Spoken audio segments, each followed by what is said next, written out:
Вчера на улица Беличица во непосредна близина на Горни Полог во Гостивар се случи сообраќајна незгода во која учествува Opel Vectra со гостиварски ознаки, кој го управувал 16 годишен малолетник од Долна Бањица и моторцикл со помошна приколка управуван од 70 годишен жител од населбата Ciglana 1. Во несреќата моторциклистот се здобил со тешки телесни повреди и по укажаната прва помош хитно е препратен на скопските клиники. По овластување на јавен обвинител, увет изврши екипа од полициската станица Гостивар.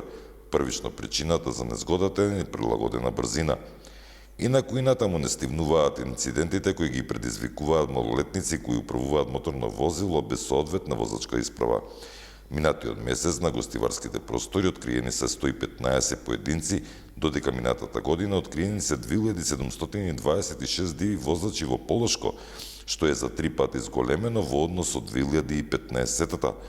Она што загрижува, откриени се лица кои управуваат такси, комбиња, дури и камиони без соодветна возачка дозвола.